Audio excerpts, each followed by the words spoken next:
na natural. Sabay pinag-aapang ko na makutang nilawan. Sinugal ginapang minahal. Katagalan natutunan ko rin pabagal. Tsaka alam ko naman ay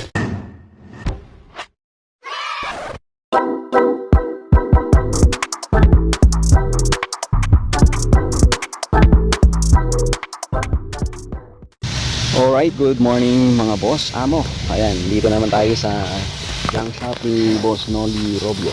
Ayan, so gagawa na naman tayo dito ng truck, pulo ng truck. Actually, nagawa ko na ito siya before, flooring at saka yung windshield. Ayan. Pero yung dito sa baba, hindi pa. So ang problema nito guys ay so umangat na yung flooring, hindi na siya naibababa. So gagawa natin ng remedyo ito na matibay. So yung kanyang yung tukod para sa pag-angat, yung kinakapitan mahina na. Ayan. So sa tagal na rin kasi. Ayan. So gagawa natin ito siya ng paraan para maibaba.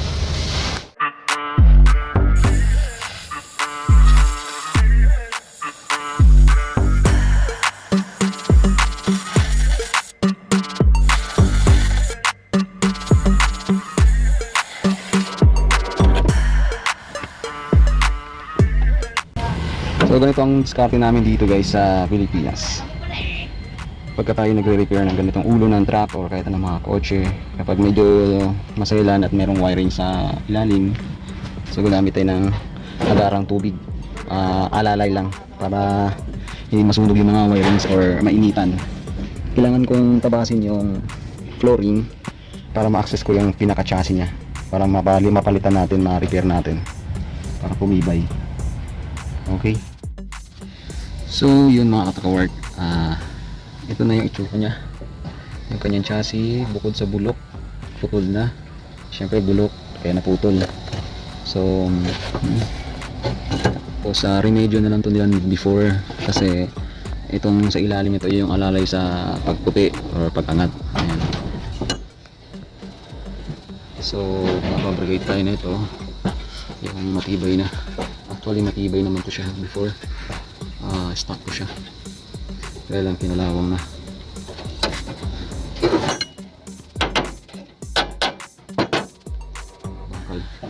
Pero kalawang na, matagal na rin, kaya yun ang inabot.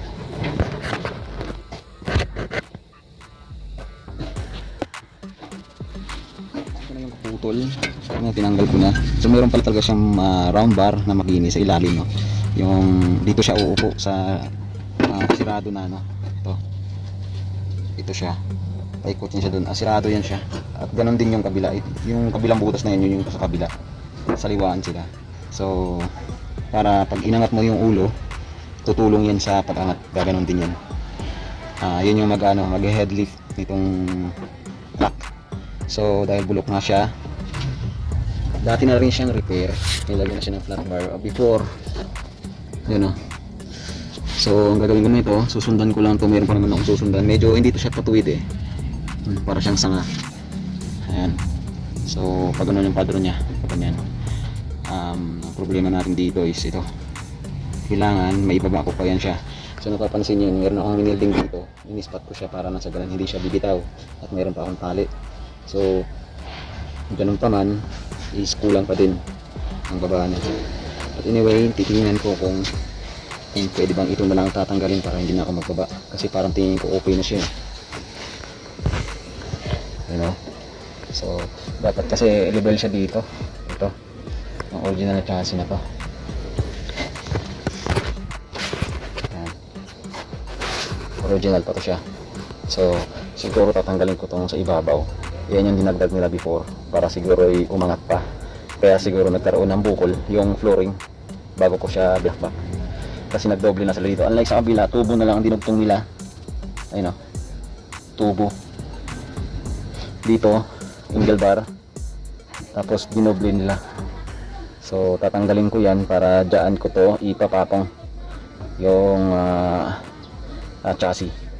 Okay, so ganun po guys, ako mag-repair ng mga sasakyan. Nag-aaralan ko muna kung bakit siya kung bakit siya naangat, bakit lumubog, bakit nabulok. Pinag-aaralan ko muna bago ko siya bakbakin. So yun na, nakita na natin yung resulta. Bukod sa bulok, ito pa, kaya natuluyan siya kasi itong connecting wheel or ano bang tawag sa iba, basta itong connecting rod papunta sa manibela, ito dito yan, dyan sa susuksok sa butas na yan. So nalaglag kasi to dahil matagal to siyang nakaangat before dahil nga binaba yung makina. Then yung okay na yung makina, nagawa na, ng pagbalik nila hindi siguro nila napansin na ito ay nalaglag na sa ilalim. So pag angat ay pagbaba, tumukod na to ang pinaka joint, tumukod na to siya dun sa yero, kaya lalo siyang umangat.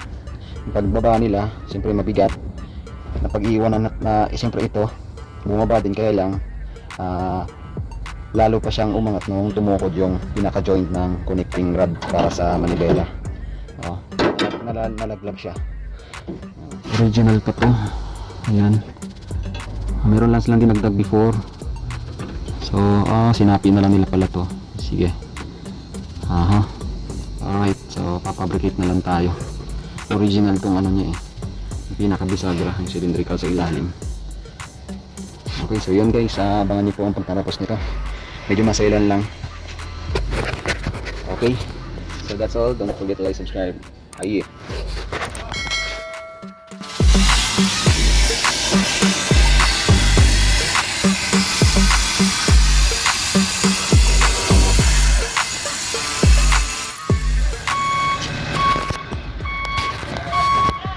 Hello, what's up mga boss, mga ka-work dyan, no? So meron tayong problema dito kaninang umaga. So kahapon natapos natin to.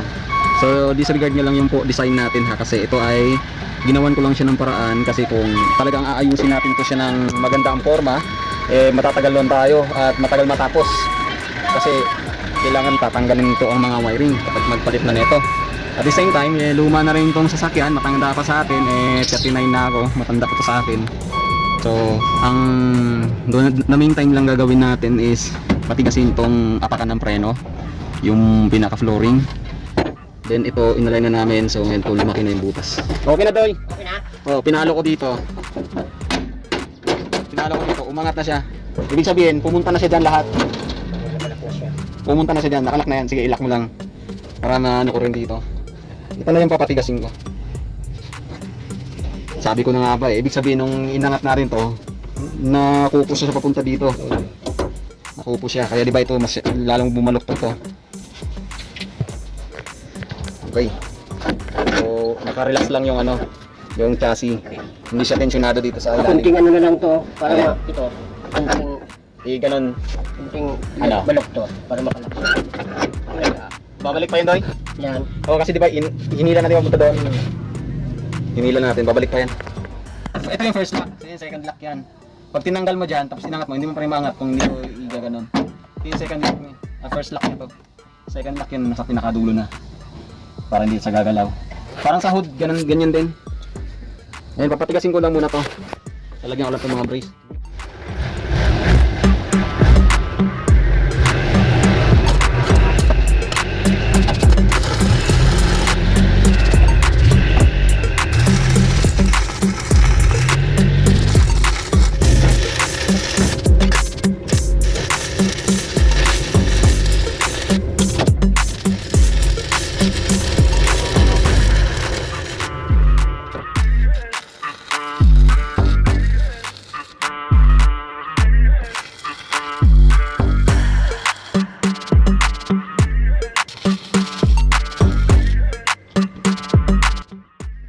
Nalapatan ko na nga pala ng bagong yero, yung flooring, at may butas na yan, may uka na, at napapansin nyo yung mga dot-dot na yan, mga spot weld na yan.